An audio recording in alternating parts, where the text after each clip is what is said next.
for Motohop on Air.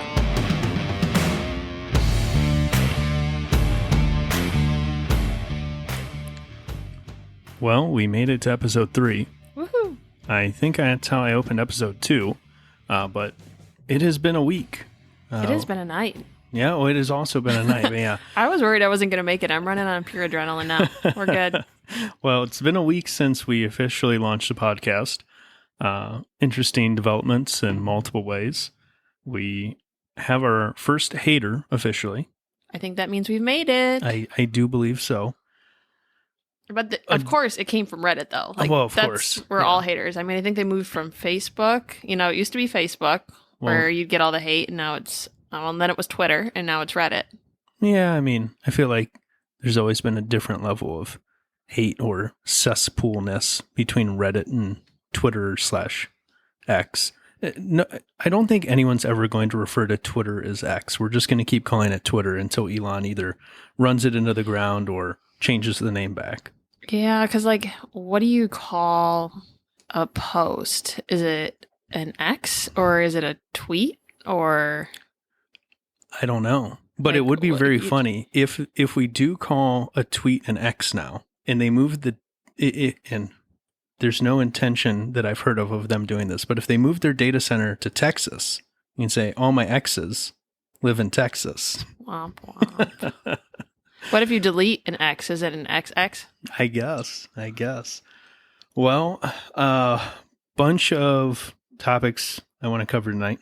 A lot of news. Yep. A lot of news I know nothing about. That's okay. You're here for... comedic relief. Sure. And the non-motorcyclist perspective. Of what the hell are you talking about? Yes, most definitely. So quick run through before we hit the details. We're going to cover Triumph finally showing off their motocross bike. Aprilia teasing and then releasing today. It is September 7th as of us recording this. Their new RS 457, a Chinese cruiser that's getting 130 miles to the gallon. Woof. Yeah. Texas signing, well, not, it had already been signed into law, but their new, I guess, law going in, becoming effective, active, I don't know. New law. Yeah. Their new law being we'll get there. In place now, outlawing lane splitting. New rules, who dis? Motorcycle Cannonball started today. And then we'll talk about some of my garage stuff. But woes. Garage woes. We could have a whole segment on that. Yes. We've got a couple we could add tonight after a few exciting events. We can touch on those. Well, maybe we'll start with that one. So before recording this. Well, even last night, I mean, it started as early as last night. I went out with one of the dogs. Yeah. And I said, there's a giant bee outside. It was like 11 or 12 o'clock at night flying around our, I don't know, what do you call that? Patio light? Whatever it is. I was like, it's literally so big. Like, I don't even want to open the screen door. Like, let me in the other door. Yeah. And sometimes I think that you think I'm just being dramatic, but when it comes to bugs, like, you're the dramatic one. So, like... Thanks. That, like, when I say it's big, like, you're going to see it as bigger. Sometimes, yeah. But it was rather large in size. Did you see it last night? I feel like I saw it either this morning, or did you point one out to me the night before? God, I hope there's not more than one. Before. We've had those... bald-faced hornets around a few times. Those are pretty big. Yeah. They're not to be messed with. They're pretty ugly. They're pretty dark. We've had some rather friendly, I don't know, docile yellow jacket or some yellow hornet. We've had a couple nests over the past couple years. In our house. Yeah. Oddly docile, though. Like, you can virtually walk up to them and they won't bother you. But they're always, like, trying to get into our house. We've literally had 3 nests. One which actually made it through the walls, which is exciting. Real fun. And now we've got a new adventure on our hands. Yeah, so I'm out in the garage working on the Royal Alloy GT150. And I hear the sound of a insect hitting a light. And then I realize it sounds kind of large, and I look up. And how big would you say this hornet is? Well, it's definitely the biggest hornet I've ever seen. I would say it's at least it's probably 1.25 inches. In length? Yes. If it's 1.25 inches in length, I think it's closer to 1.5 inches. But if it's, well, the only reason I say this is I deal with 1.5 inch PVC pipe every day at work. It's just funny because I literally said that everything I see, you see it bigger when it comes to Sure. bugs, and you just Sure. went up But to me. so that would mean the wingspan on this thing's probably close to 2 inches. Yeah, I mean it's no joke. Like you can hear it in the room. And like the thing that concerns me is like, is it the same one or do we actually have more than one of these giant Yeah. bees? So from best effort investigative video we managed to gather, Well, first you called me in a panic. I did not call you in a panic. I just It was calm wanted panic. to You did good. concur what we thought our best plan of action was, because it's now in the garage. So we either keep it in the garage where we know it is, or try and lure it out of the garage, because I don't particularly want to spray wasp and hornet killer all over my motorcycles. I understand. Yeah. I understand. But I mean, this thing, like, and I'll go after bugs. Like, normally it's like, give me a shoe. Like, I got it. It's fine. But like, this thing, I don't know how many times it could sting you. Like, I really don't want to find out. Yeah. So we believe it is a queen European hornet. Why do you say Um, queen, though? Well, because of the size. Oh, okay. Well, From the markings we saw on it, It's if it's that definitely large, it would be a Euro- queen. okay. Otherwise, it couldn't be a European hornet. But I did get a long story short, one spray. I got Yeah. one spray, got waited one for it spray. to land. He watched from a safe distance. I went in, front lines like a hero. It's a good thing we don't have Sure. video. sure. I'm pretty sure there was I'm a heroine. Yes. But yeah, so he landed somewhere away from bikes, and I was able to hopefully get a little bit of spritz of some hornet killer on him. That Yes. stuff has some While we were good operating pressure to it. Wi-Fi controlled light setup to try and lure him out of where he was, or I guess she, if it's a queen. Yeah. Long story short, We lost it, we don't know where it is. We believe it's dead or was dying. or hoping that was the fact because it was rubbing its eyes as if It looked unhappy. It was big enough that we could see it rub its eyes. If that tells you anything, Yeah. I mean, if it flicked us off, we probably would have seen that too. I think it's huge. Most likely. Well, before we jump into news, what is in your cup tonight? So I have a couple cups, but the most important one is my grape lemonade. It's kind of like, I don't know. I don't want to say it's my new thing because I've been doing it for a few summers now. Yeah. So you take like a couple lemonade packets, just like the True Lemon ones or whatever, and I use those Dole popsicles. They're supposed to be all fruit. Who knows if they actually are? And just put a grape popsicle in it, and it just melts, and it's delicious, and it's a little something something without being too much sugar. Okay. And what And- is in your other cup? Wine. Wine. Take the edge off. Yeah. I'm gonna have to sleep tonight. I'm probably gonna have some crazy nightmares from that hornet thing. Yeah. Have you accurately guessed what flavor yours is? I have no idea. It tastes vaguely of Jolly Ranchers.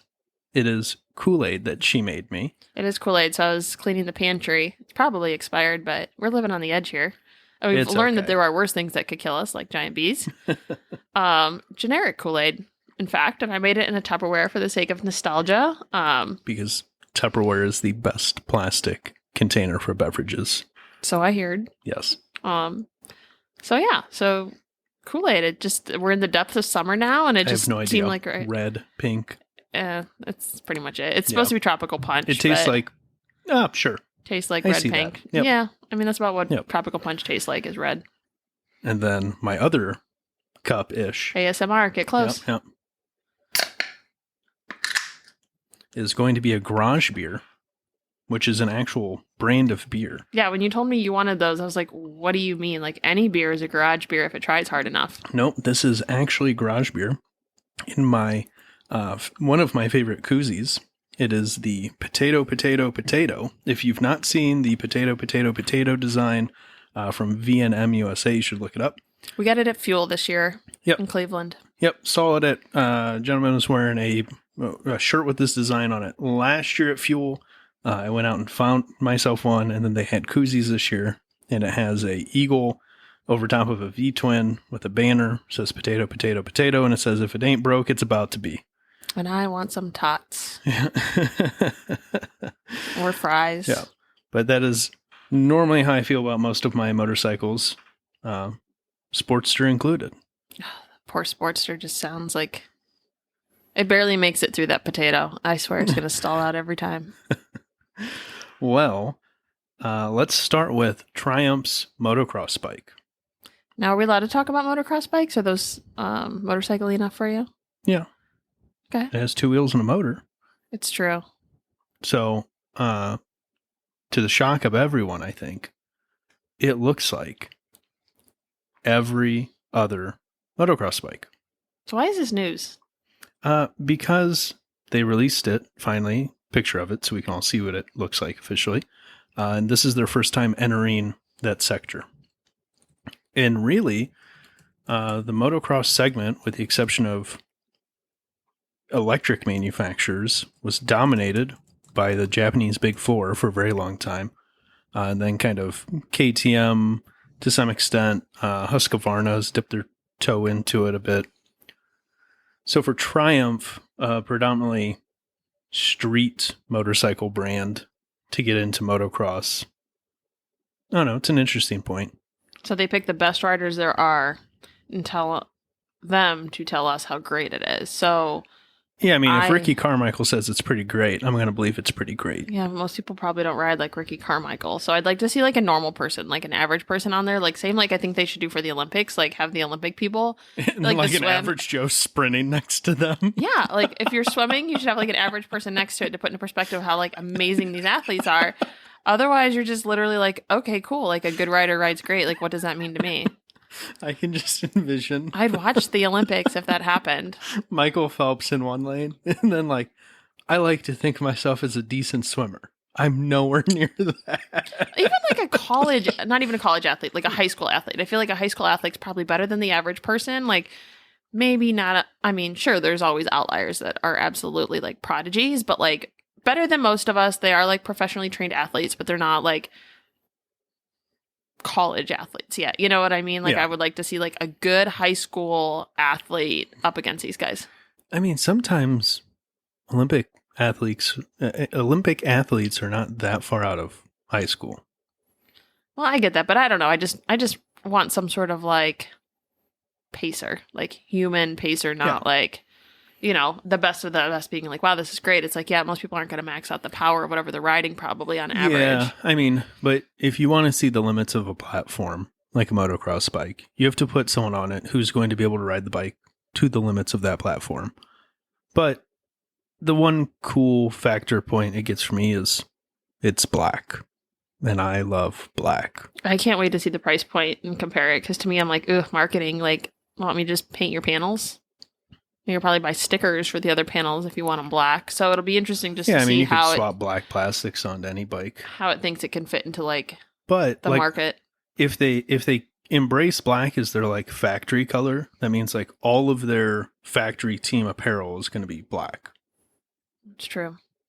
So It I don't know. seems like could be cool, which ties into their logo, white and black. everything's dominated like crazy colors in motocross, isn't it? Green, orange, Yeah, Kawasaki. blue. Well, nowadays Kawasaki green, Honda red, Yamaha blue. Is Suzuki still even around? I don't I know. don't know, If they KTM was are- big, wasn't it? Orange? KTM's orange. Suzuki was yellow. Husqvarna was white-ish, I think. Yeah, I want to say there's a tad I don't red even know or if orange or something. Suzuki is the oddest of the Japanese four. They like kind of hang around. I've loved the Suzukis I've had in my life. I don't think I've ever touched or stood in a room with a Suzuki. Yeah. Bless their souls. I mean, they've made arguably some of the coolest motorcycles of all time. The Katana, the Hayabusa. It's just, they're in an odd place as a company. So, did they say when this is actually going to launch? Like any actual like details other than just the teasers? soon. Soon. TM. That's when Who knows? your marketing department is having a project management issue. Yeah, I don't know that they said specifically when it was going to launch. But we've seen the bike now. At the start of like I said. 2024 season. Yeah. Good news, it looks like a motocross bike. Because I guess it could have been just really weird. So we don't have any motorcycle shows here in Cleveland anymore because the Panini took those things from us. Yes. Unless IMS resurrects itself from the dead. Where was that at? IMS was the International Motorcycle Show at the IX Center. Yeah, it'd be interesting to look into their socials and stuff and see what they're up to. Like, that seems like it was a pretty successful event every time that we went. Like, it always made the news. Like, it was kind of a deal, especially in like the depths of winter. There's nothing else to do. Get the family, go walk around. Like, it was right around. Maybe it wasn't around Father's Day. It was around Valentine's Day, wasn't it? It's always around your birthday. January, February-ish. Yeah, I feel like It was like late January, early February. Yeah. So it was just like something to do indoors. Yeah, it was always a good time. Be interesting to see what they're up to. Someone should look them up. Found some great stuff up there over the years. It was always just That's where I found Leather Seal. It's just kind of a cool playground for you to kind of get on and just a new dynamic. I don't know. I guess it just broke up the winter for me. I didn't really care about the bikes, although some of them are just really pretty. Like, it's cool to see like the extremes, like the high end price points of the new bikes that maybe we wouldn't consider buying like right this second, but it's cool to see like everything maxed out. Yeah. Well, and they always had like the custom bikes kind of in the aisleway there on at least the left half of the display area. And there's always boots and that sort of fun stuff to walk through and everything. So like we looked it up, and I mean, the only show that kind of aligns with that timeline, I don't remember the initials of who it was, but it's in Vegas. What did you say they were? The AIM Expo. Yeah. Right? So is that AIM? Maybe. I was looking into it today, and I didn't realize that's not even open to the public. Nope. It's like media and marketers only. Yeah. It's free, but you've got to get approved to get in. From what I understood. Yeah. Vegas, early February. Yes, AIM Expo, which means... honestly, very affordable. We need to make enough podcasts to get media passes. Yeah, they don't really have criteria of what that means. We just need a really good website. Maybe they just check out the website and see like, oh, look, they're valid. Yeah, maybe. It'd probably help if they've actually heard of us. Maybe. I guess it depends on who's doing approvals. Sure. I'll send them some stickers. Yeah. There we go. Bribe them. It's not a bribe, just a suggestion. No, but that would be a place to go see it until it trickles into the local Triumph dealer. Pretty inexpensive to fly from Ohio to Vegas. Honestly, I may not have looked up flights today because I hate February. I would expect nothing less than for you should be to less already than looked up $300 a piece for flights, and honestly, a hotel, the one that they're working out of, is less than $100 a night. Oh, well, that actually does sound fairly reasonable. Okay, well, I guess we need to look into AIM media passes. Probably spend more on food than anything else. Probably. Well, next story. Aprilia has released a new small displacement sport bike. It is the RS457. Gonna be in that kind of 457. What does that even mean? Seems kind of random. Is that metric?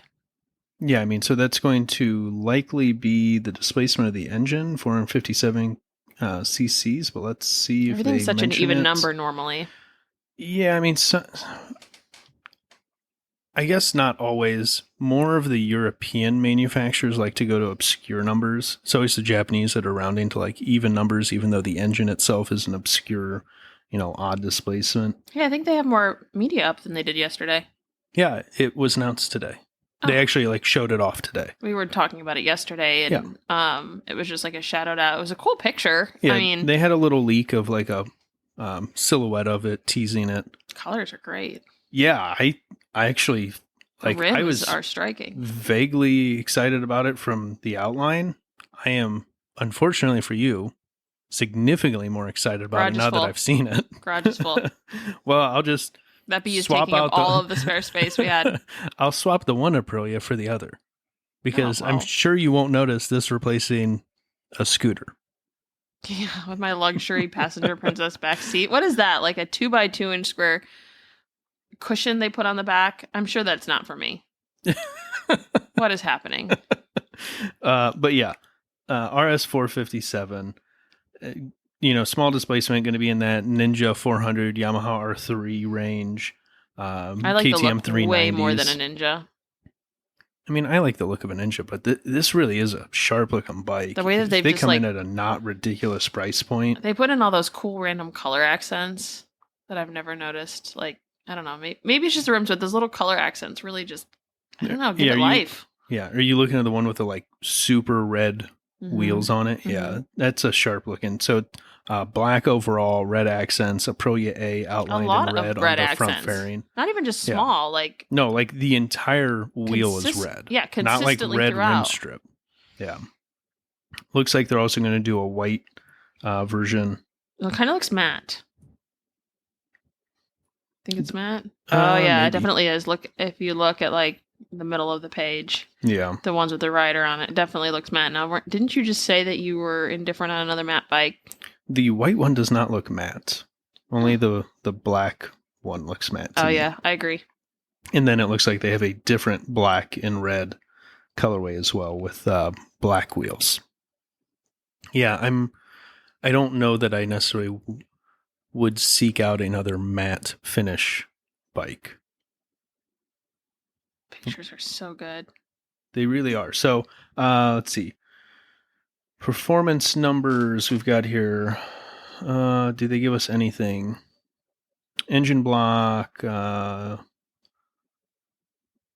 it looks like they're kind of taking design elements from the RS660. Liquid cooled twin. 350 kilowatts. What does that convert to in horsepower? Just under 47 horsepower. Looks like they're trying to be A2 license compliant over in Europe. Power to weight ratio, they claim, is simply unbeatable thanks to its 159 kilogram dry weight. They clarify that as the best. Yes. The best power to weight ratio. Numbers don't matter when you're the best. Yeah. So 350 pounds, 47 horsepower. Yeah, it's going to be a peppy bike for sure. They don't have a whole lot of details beyond that, but sharp looking bike. Dash looks pretty cool. The display is really cool. Yeah. I've not You just seen... keep telling me how good it looks, and it'll be From a easier to design sneak one into standpoint. the garage. Oh God. From a design standpoint, I can appreciate things, but really nothing really means anything to me. But you don't have a bike with a digital dash on it, do you? Like a Not really. Maybe Not like a not. TFT like that. I also don't have a sport bike in the garage. Let's see, 41 That's okay. millimeter forks, it looks like, 120 millimeter travel, adjustable preload. Rear's going to be a monoshock, 130 millimeter travel in the rear, 17-inch rims, going to be a 110 70 in the front with a 150 60 in the rear. Yeah, I don't know. Good looking bike, cool addition to the 400 sport bike class. I'm excited to see that. Hopefully at AIM, hopefully if we can figure that out. manifest it. Yeah. So the next one, I haven't the slightest idea how to pronounce this name. It is QIDIAN. Kidian, maybe? Maybe. Chinese company. Their 150C is the model name. It's a cruiser. 150cc cruiser. The photos look like MySpace. Yeah. They're bad, especially compared to They're coming potato-esque. off the Aprilia site. Well, sure. It looked especially bad today. 130 miles to the gallon, which is like A lot for a gas engine, right? Yeah, I mean, super scooter territory even at 130 miles per gallon. I wonder if it's quiet or accelerates slow. Like, what did they compromise to get that? Well, it's a 150, so it's not going to be super peppy. I'm kind of questioning. I like the light on it. It almost looks like a the ring headlight. light, Yeah. unless that's just a weird picture. No, it's got like a halo around the front headlight. As always, links will be in the show notes to all the bikes we're talking about if you want to click and look at it. If you are in a place where you cannot click on the link to look at the picture of this bike, envision a somewhat poorly copied Honda Rebel 300. Exposed trellis frame, kind of some angular lines to the fuel tank. Seats, interesting. The rear passenger pillion area also kind of is the rear fender. And that's got one of those floating fender license plate things that sits at call it 10 o'clock on the rear tire. That's kind of cool. I never noticed that before. Like on any bike ever. Yeah, it's kind of a DOT compliance thing. a lot of times they have to have the license plate behind the rearmost portion of the tire. So it's how they get away with it if they don't want to make the bike actually extend. Looks good. I like the color. Yeah. It's like a highlighter, chartreuse, fluorescent, yellow-green situation. Yeah. But yeah, 4.4 gallon tank. So let me bust out a calculator here and do some quick math. 572 miles of range. Woof. That is kind of bonkers. Although the article I think says that's more than my car. 562 as I go down further. So one of us doesn't have all the information here because 132 times 4.4 is 572. But either way, 570 miles on a tank's crazy. Yeah, more than your car. Mm-hmm. Highway speed. I have a X5 diesel, 30 miles per gallon on the highway. Maybe 600 to a tank. That's crazy. It's a long way, man. Better have some of those shorts that have like butt shields in them. Yeah, you need all the padding. But you could do like a 1 can a day or like a Saddle Store 1000 in one fuel stop. That's insane. Yeah. I mean, other than the fact that Iron Butt Association, I think, makes you stop every 100 miles for a fuel receipt. But yeah, the thing I don't quite believe, and I guess they could, it's really good power numbers out of 150. So liquid cool, fuel injected single. In this article, they're claiming 19 horsepower and 11.2 foot-pounds of torque. It's kind of a lot out of a 150. That's pretty impressive numbers. It gets more impressive whenever you look at the price point. The price listed here is $1,925, so under $2,000. That's Honda Navi money. I wonder though, like in the States, if it would still translate to that. Like, yeah, that's like how it translates in China, but like Sure. inflation, like would it be like 3 here? Well, not inflation, not but, inflation, like- but like Yeah, add in freight cost. You got to put them on a boat, ship them across the ocean. yeah, like You gotta cost of living establish increase one. though. Like I don't know, does Yeah, I just mean, because it's- something costs that much in China doesn't mean it's gonna like translate. No, I mean, if they can make more profit on it here, they'll up the price. But also, I've never heard of this brand, so they'd have to establish a dealer network. There's going to be costs in that. It's gonna be like the guy down the street who has like a yard sale of bikes. Yeah. Yeah, He's just got like a little mechanic shop and just like random. Yeah, normally like Ice Bear stuff sitting out front. It always looks so small because I'm always in my car. I'm like, look at the little 4-wheelers. Yeah. But yeah, I mean, if they could land it here, you know, I don't think they could go much over 3 and kind of stay competitive. But 326 pound bike, 27.5-inch seat height, intriguing idea. I'd be interested in one mainly for the ridiculous fuel mileage. It's just odd enough to intrigue me. As everything does, dear. Well, only the weird stuff. And the fast stuff. And the pretty stuff. Well, sure. All right. So, Texas has formally outlawed lane spinning. As of September 1st, it is no longer in the gray area. It is illegal. Is it outlawed anywhere else? Yes. I mean, let me pull this up here. Let's see. Where did it go? So, a decent chunk of Europe has it explicitly legal. It's legal in It's California. weird that they highlight it being legal instead of just like. Well, because a lot of places just letting it leave be. it in the gray area. Texas, though, making it explicitly illegal. Let's see. Yeah, a bunch of states. I'm not going to read through all is of it them. legal or illegal in Ohio? Ohio does not address it. We just ignore it and hope it goes away. Yes. Cool. Which is interesting because up until a few years ago, it was illegal. We had a law that prohibited you from wearing earplugs on a motorcycle. I don't know if you know what the noise level, the decibel of wind is at 65 plus miles an hour. It's enough you should be wearing earplugs. It's enough that you adapt to it and can't hear your wife when you come home. Also true. Could be an advantage or disadvantage depending on the couple. Yeah. But yeah, we don't have anything that explicitly outlaws it in the state of Ohio, according to my research. I've never seen anyone really do it.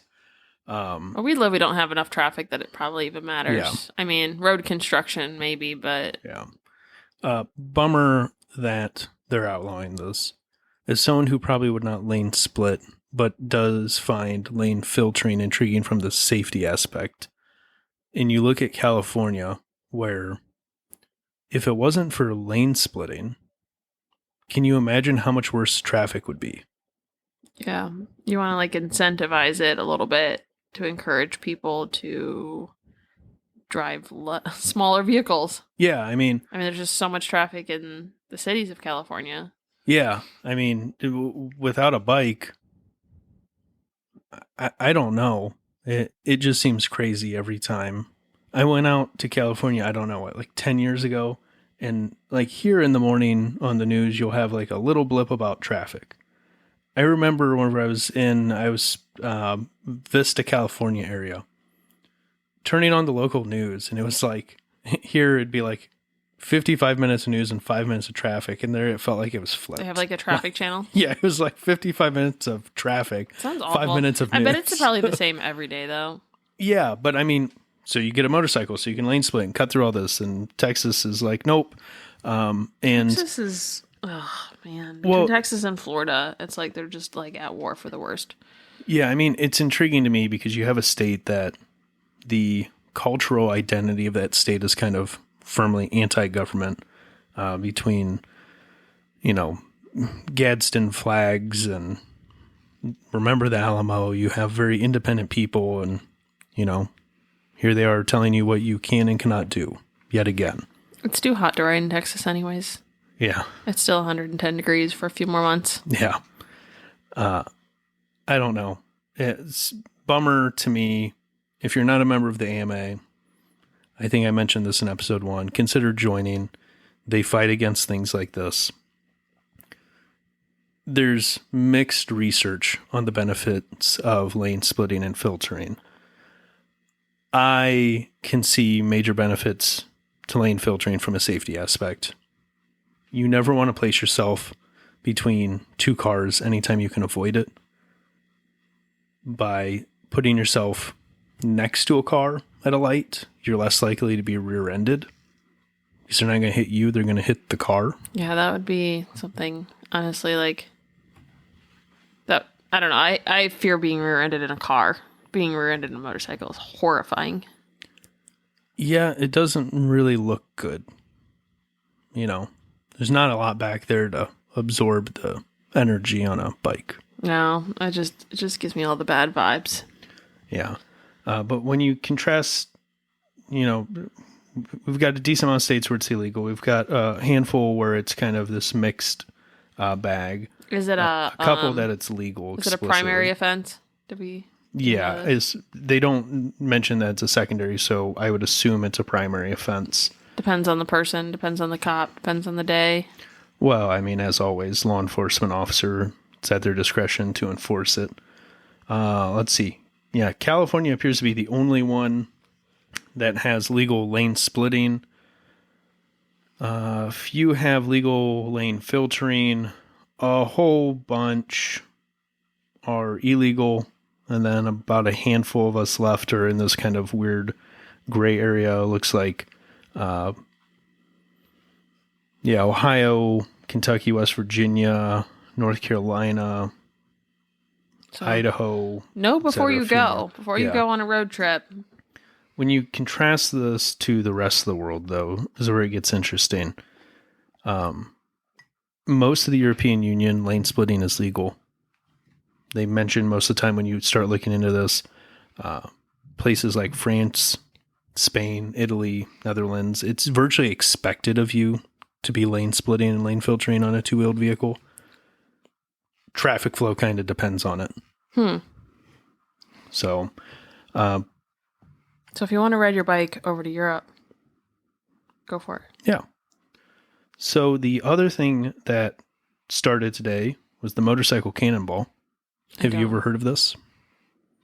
Oh, I think you told me before. Is this the one people on, is it small bikes, scooters? So there's the scooter cannonball. Oh. Similar. I'm close. Yep, Close. similar. So the motorcycle cannonball is all about really old motorcycles. Why is it called Cannonball?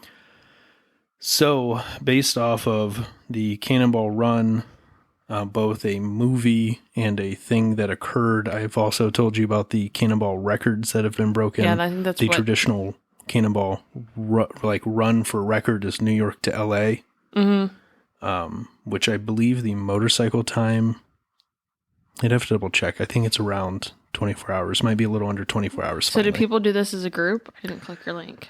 Yeah, so the motorcycle cannonball is like this big event. It's all old bikes. I believe the newest bike is like 1930 something. Ooh, they have cool signage. I like their vintage signage they're sporting. That looks really good. Yeah. So the interesting thing, Southeast Harley Davidson here in Northeast Ohio is, I don't know if they're sponsoring a rider or how they're connected to the rider, but they do have one that they're posting about.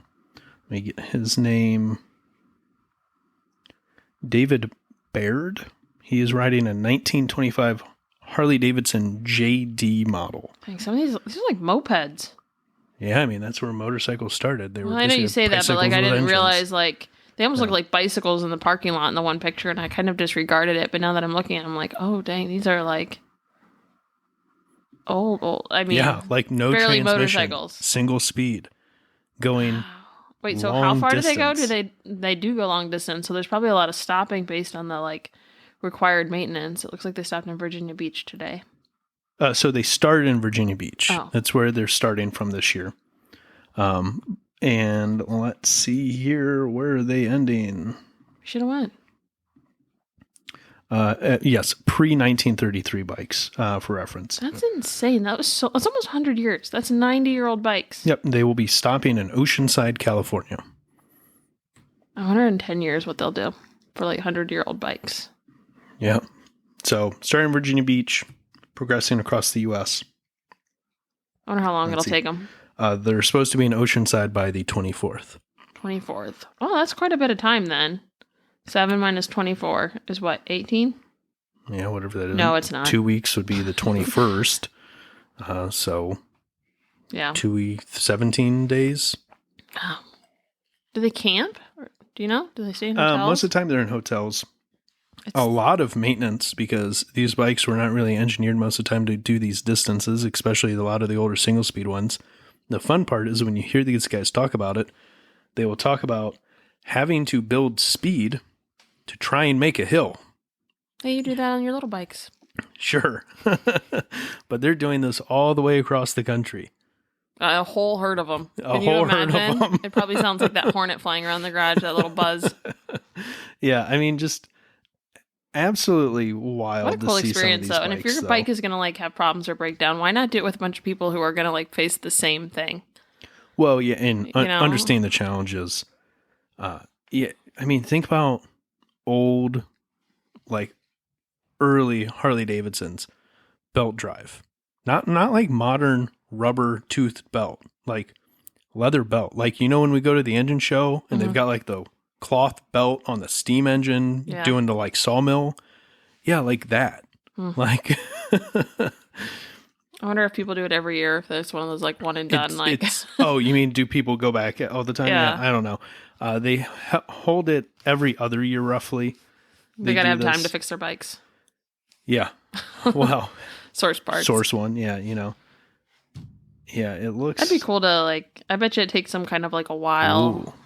Uh-oh. So a lot of time whenever I look at the entrance, you'll have old Indians, old Harleys.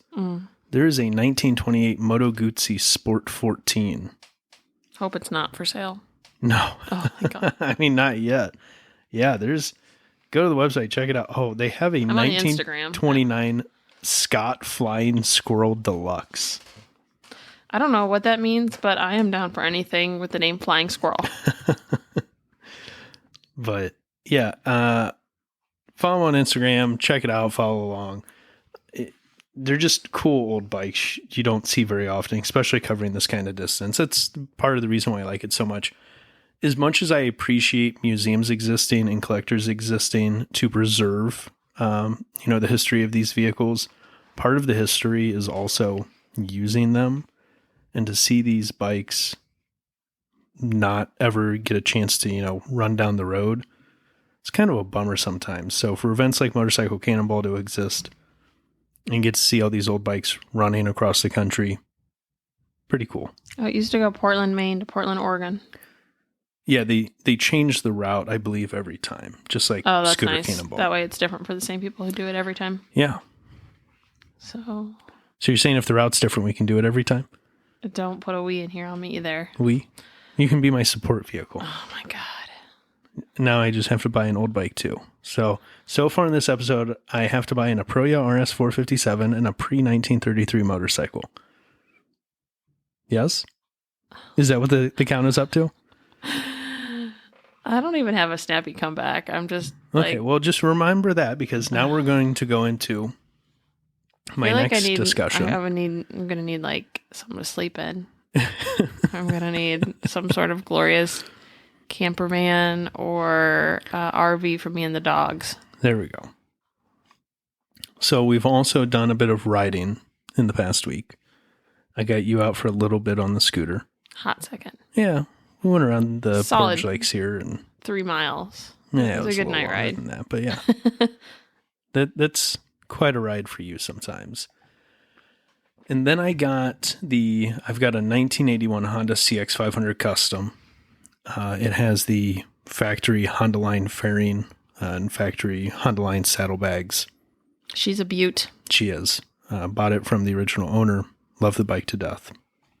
I don't take it out as often as I want to sometimes, because it is in a weird age range where it's not that old, but it's old enough that certain parts are getting hard to find. I never thought about the dangers until you told me the other day, and now I don't know if it's jaded up my relationship a little bit. But every time I take it out, there's something between it has enough power that it's fun. It's a transverse V-twin, which scratches my weird, bike, weird engine, weird quirkiness itch. Can you make a list of these itches so I can be prepared? Most of it is I like odd stuff. Like me. Yeah, sure. Like you. So transverse V-twin, not a very common engine format. Shaft drive, low maintenance. Because it's transverse V-twin, valve adjustments are pretty easy because the heads are just sticking out the sides. So it's this weird intersection of like quirky but low maintenance with the fairing on there. It's fantastic. The seating position's fantastic. And every time I ride it, I think a couple things. One, I wish it had an extra gear. Go faster or intermittently? To go faster, well, not necessarily faster, but turn less RPM at highway speed. Because you don't really ride it on the highway that much, though. No, but that's part of the reason why. Oh. Because it's perfectly fine. It has some ridiculous red line. I think the red line on the tach's probably close to 9,000 RPM, which is way faster than a V-twin really ever feels like it should spin. But at 65, I think it's turning like 5,000-ish, 6,000-ish RPM. You don't feel like you're necessarily hurting it, but it doesn't feel happy. Right?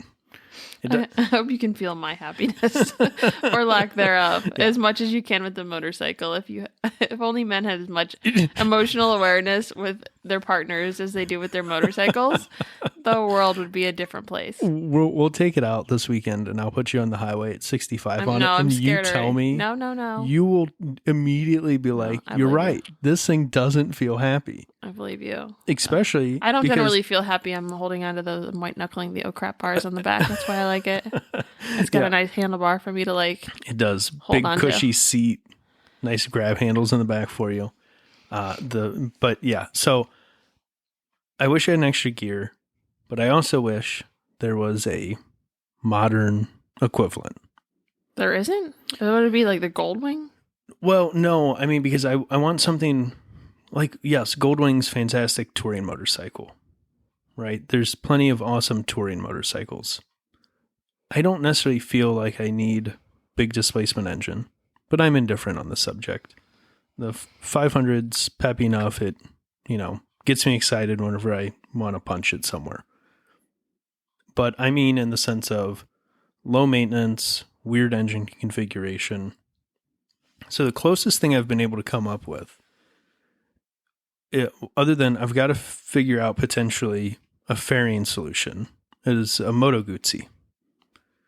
So in the next, few weeks, because I know we've got some busy weekends coming up, I think I want to venture down to Columbus and look at a couple Moto Guzzi models. Where in Columbus? Throttle Company. Okay. They have a coffee and donuts, coffee and something. I believe it's coffee and kickstands, or kickstands and coffee, or something like that. All I remember is the coffee part. Yeah, of course, that's all that do. matters to me. Yeah. But yeah, same V-twin configuration like the Honda, right? Shaft drive like the Honda. More modern. How do you know? Do they don't let you test drive them, do they? They do. Oh. Yes. They have demo bikes, which is fantastic. They have a few different engine configurations. But the whole reason I'm bringing this up was I stumbled upon a bike I didn't realize was in development for them. Apparently I missed it. First leaks came out I think a month-ish ago. Let's see. Yeah, end of June, beginning of July. So, I don't know, time doesn't mean anything anymore. 2 months ago. Excuse me. The Stelvio returns. So they're redoing the Stelvio. It's going to be on their new V100 platform. So it's going to be a water-cooled V-twin. I don't So big. I don't have any issue against it being water-cooled. The CX500 is water-cooled. It is upright riding position. It's going to be kind of adventure touring. It's a big bike. Yeah, I mean, it's not a small bike. And compared to the other ones I've looked at today, though, with the other stories, it's huge. Yeah. 1042 cc specifically. 8-valve. More power than... I mean, it's as fun for me as it is probably anyone else to look at these bikes just putting down ridiculous power numbers like Ninja H2s. This thing's making 113 horsepower, 77 foot-pounds of torque. It's plenty. I like the garbage bag they put on it. Yeah. It's really classing it up. Yeah. Well, the engine is already out. The swing arm is already out in their V100 Modelo. So all they're trying to hide is basically the fairing portion. So they're like, we're just going to put trash bags over it to try and break up the lines a bit. Yeah, it's hard to tell if that's actually what it is, but you really can't tell the difference. Yeah, I mean, it definitely looks like a trash bag. But shout out to the spy who took those pictures, because they were on it. Yeah. I wonder, I don't know, that sort of thing is what intrigues me. I'm like, oh, people just sit around and wait for stuff? It's always probably in California, I imagine. Well, I'm guessing it's probably in Italy. How do people catch that stuff? Well, I guess that makes sense in the circumstance because it's Italian. But yeah, people just sit around, or they hunt them down and follow them.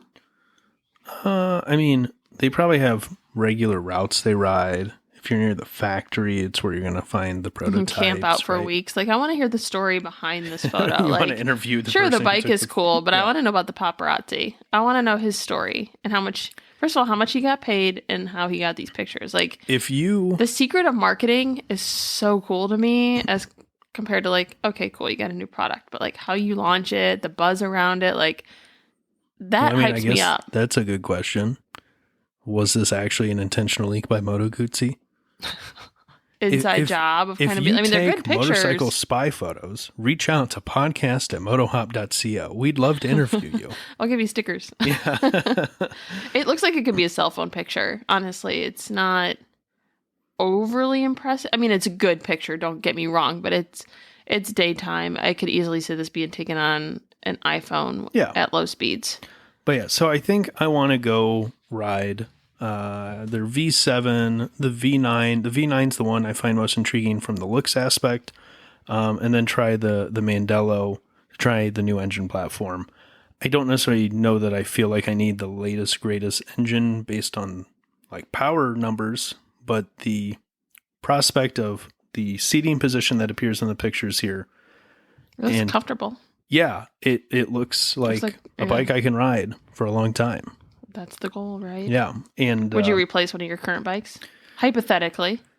yeah, I mean, Are hypothetically, we buying a bigger garage? yeah, I mean, realistically, if this lands price wise where I think it's going to, I probably would wait to find a used one. Yeah. Because if I was going to spend that money on a new bike, I'm a bit of a Vulcan fanboy. I'd probably just go buy a Voyager. I Yeah. know that's nowhere near the same style bike, but No, but if it's also in not that like something 17,000-ish range. Yeah, if it's not something you idolize, it's just something you want to play with. There's no point in like hunting down Yeah. a new one. Like the depreciation is unless- so great that it's like wait a couple years. Yeah. I mean, unless I sit on it once it's actually out and just absolutely fall in love with it, which, It's like I said, possible. if the but- fairing kind of, I don't love, like, I want some wind. Mhm. As you know from most of my bikes, most have small windshields. Mhm. Let's see, the Rascal doesn't have one, and the Scarabeo doesn't have a Those windshield. aren't also meant to go as fast Yeah, as the but other other bikes. than that, everything kind of has a windshield, right? This one has a little baby one. Yeah, so that's what I'm saying. It may be kind of the amount of wind protection I want, the upright riding position, quirkiness of the transverse V-twin, shaft drive, and just it seems like it's checking all my boxes. You said 17,000. Well, That's so much guessing more based than on- you've ever spent on a bike. Yeah, I mean, That I ever want you to spend on a bike. I mean, I guess if we had our Well, we vehicles don't paid know. off, We it would don't- be a different story. yeah, we don't know how much that Ducati RS 457 is yet. Ugh. Remember, we got to buy that too. That's where we Okay. started the It's episode on at. the list. But yeah, the Mandello is roughly in that ballpark, like 15-ish, assuming it's going to be at least as much as that, probably a little more. I just But- like so the last photo on the page that you linked. The green and gold one is beautiful. So that's the current Mandello, oh, okay. That's which that I would explain. also think is a beautiful bike. I like the colors. Yeah. I mean, I don't know anything about actual function, but the gold and that forest green are quite striking. Yeah. The other reason I want to try that bike, other than I know the riding position is a little canted forward on that. If I can fix the ergonomics of that, I love the idea, other than someone who doesn't want to fix electronics long term if I'm keeping this bike for a while. That bike has active aerodynamics. So above a certain speed, it'll adjust the windshield, and it has little flaps to like flip out on the fairings to like give you more wind protection at higher speeds. But like when an airplane does that, Mm-hmm. it does it to slow it down, right? Yeah, I mean, you're going to increase your drag essentially because you're increasing your frontal area, but yeah. Just got some interesting pieces, parts that like, granted, I'm not an expert, but I'm Yeah. like, oh, the top of the engine. I don't even Yeah. want to get cocky and act like I know what Yeah. I'm talking about. No, It's top of the gold. cylinder Like I've head never there. noticed Yep. a gold one before. And then Yep. it's got the little like muffler thing comes out and it's flat black. I'm like, oh, that's cool. And then like, is that exhaust kind of like, it's not even round. It's like a flat shape against the wheel. What is that? Yeah, it's like a oval-ish shape that kicks out to the side a bit. Yeah, it's just like Yeah. a crazy kind of unique like style. Yeah. Very distinct. I think they really killed it on the design of that Mandello. I think it is an exceptionally sharp-looking bike. It's kind of interesting to me as someone who doesn't know anything about bikes to be able to look at one and be like, that's different. Yeah. I mean, I don't know if you feel the same way I do. Do you look at this and go, that's a pretty bike? Yeah, I do. I honestly, I think it's the gold that's really kind of Yeah, like I mean, doing I it do for love me. some gold accents. Yeah, like you don't see that very much, let alone like But yeah, I mean, colors that are like, granted, jewel tones are always going to be like my colors. Like that's just what I wear. That's what I love. yeah. But then I'm like, dang, this looks like almost like a piece of jewelry. You know, it's just Yeah. striking. It's well balanced. It's I don't know, well incorporated. Yep. And it's just not all chrome and black. I feel like anything that's not just chrome and black everywhere stands Yeah, out. Yeah. The other thing that's cool is if you look at the rear tire, you can see so much of the wheel because it's a single-sided swing arm. The tire is only mounted on one side. Oh. The other side doesn't I have see. anything. Yeah, normally most bikes have a On both sides. yeah. So the portion of the wheel is obscured by the swing arm. It's a little sketch. Yeah, I mean, they've been doing it for quite a while now.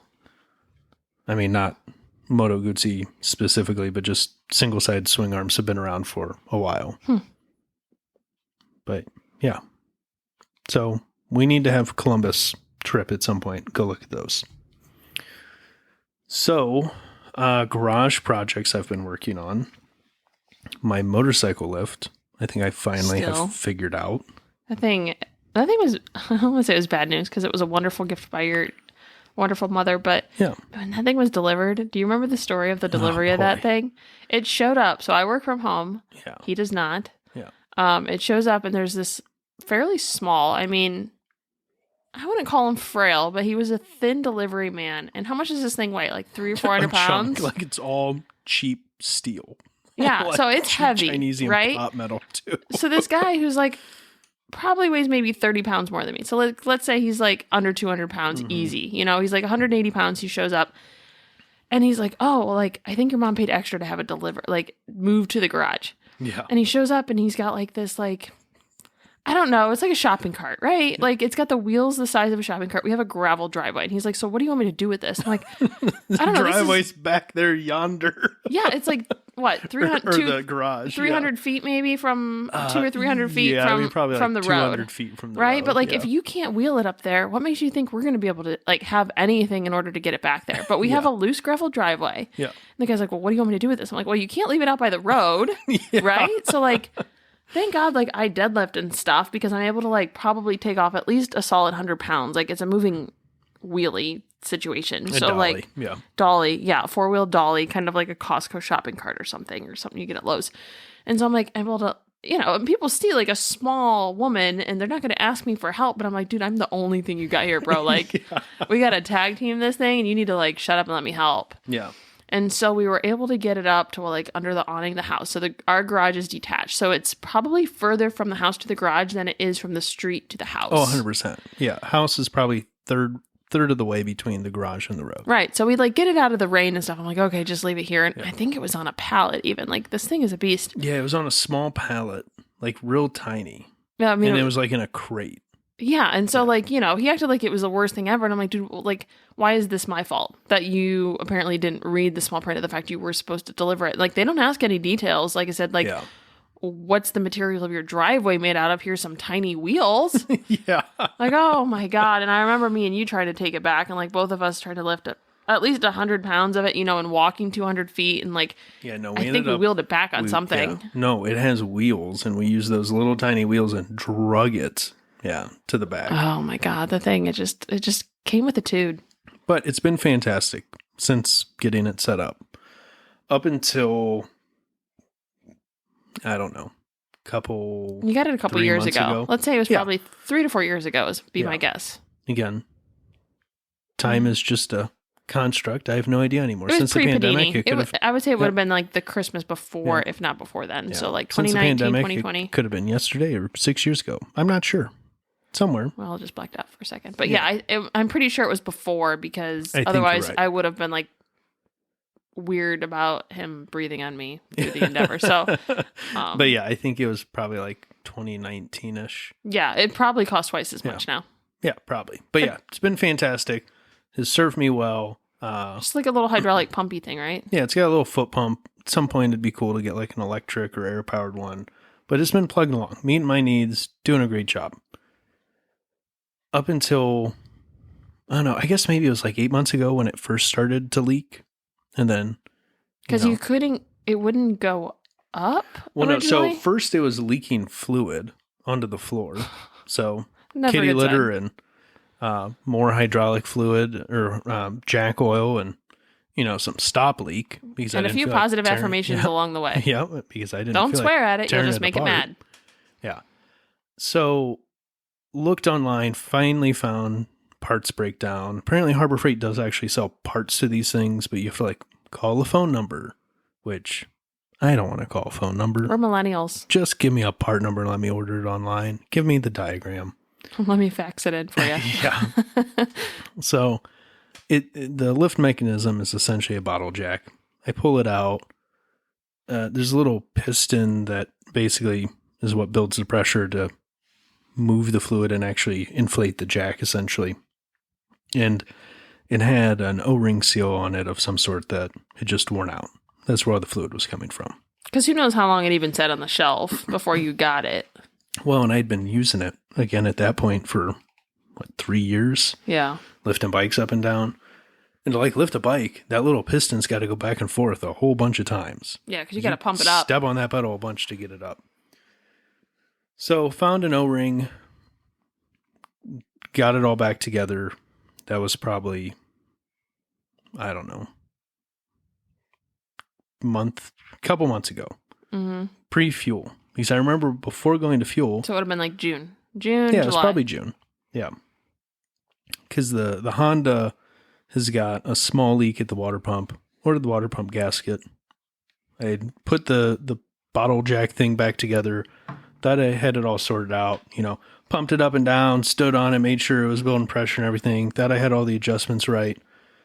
Put the Honda on there a couple nights before fuel, do this water pump gasket. Should have called the neighbors to test it before you put the Honda on it. We need 3 neighbors. All our neighbors are older and frail, so we need 4. What, for weight simulation? Yeah. Because it turns out, now having fixed it, apparently I had the adjustment set wrong somehow. And I increased, there was a screw that increases the pressure it builds, and then changed how the one spring was tensioned for the release mechanism. Because it would lift up 300-ish pounds. That's where it maxed out? Yeah, well, because the Honda weighs more than that, and you could sit there and pump on the Honda, and it would come up one pump, and then you'd just be pumping away, and it wouldn't do anything. Just no thanks. Yeah, but then remember, I had you come back. We jumped on it. We stood on it, and it pumped us up. And then we found out that if we bounced a bit, it would slowly deflate. Yeah, so that's probably maxed out at just over 300, 350 or something. Yeah, so I think what it was is the release mechanism was holding it open slightly, and it was just losing pressure once it was over a certain weight capacity. She tired. So got that fixed. Been working on a couple projects. The long enduring saga of the Rascal and its carburetors.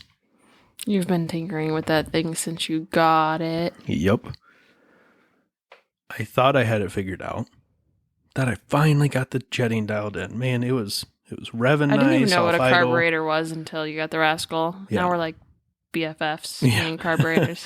This was 3rd carburetor, probably 6th overall combination, or maybe 8th overall combination of carburetor and intake manifolds to try and get one that performs the way I think it should. So get the jetting. Like I said, I just thought I had it absolutely dialed.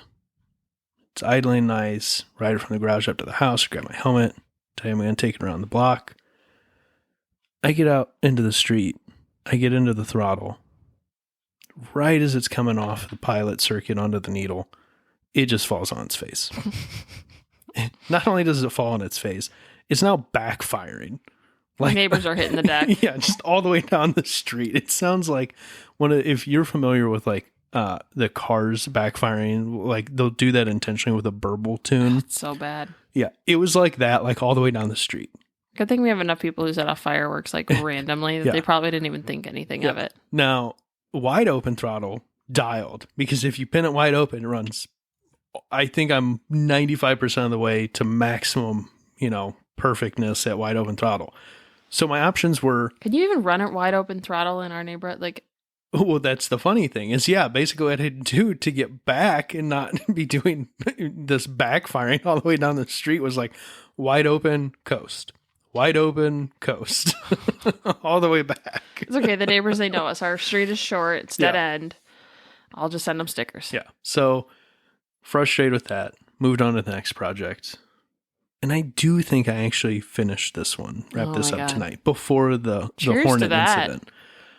Been going back and forth with some tuning of the CVT on the Royal Alloy GT150. You just can't leave anything alone, can you? Nope. Nope. Gotta mess with it. It's the worst thing. Honestly, that's the biggest turnoff to bikes is the amount of energy you put into tweaking them. And I love it. Because I also get to I just learn want about something them. to work. I would pay extra for something just to be perfect when I got it and never have to touch it. But it can't be. You didn't touch it yet.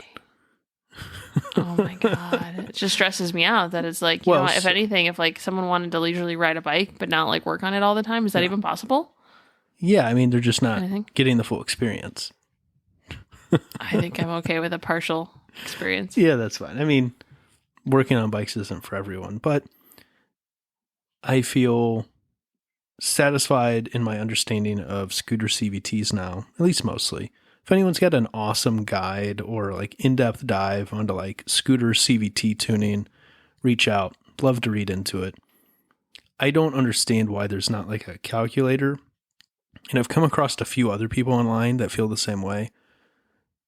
It is a direct like equation. You've got your weights up front that move a pulley.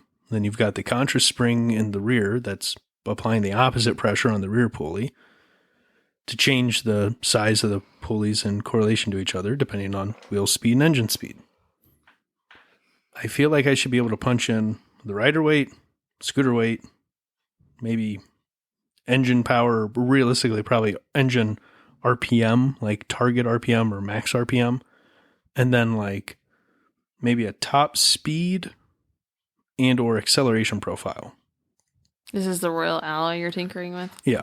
But there should be a way to come up with an equation that I can set up a calculator that punches out maybe not perfect suggestions, but at least get someone in the ballpark. If someone had a chart, would that be per bike?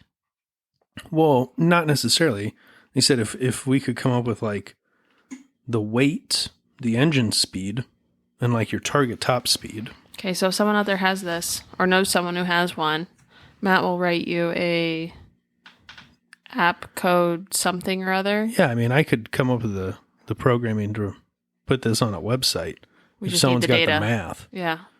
But Data nerds, get back to us. yeah, so I think I like where it is. Still trying to squeeze more power out of it because me. Yep. Think I'm going to do the Scorpion exhaust on it. Scorpion. Yeah, it's the brand. Sounds fierce. Yeah.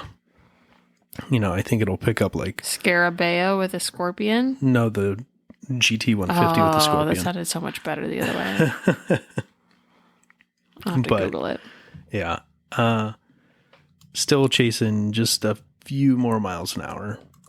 My goal, if I could get that bike to hold 45 to 50, preferably closer to 50 on a hill, that'd be perfect. But it's not quite there yet. Still time. Yep. Well, I think that's it. You got anything else? I do not think so. All right. Well, that is an episode. We're going to try and maintain a weekly release schedule. We'll see. Till next time. Bye. See ya.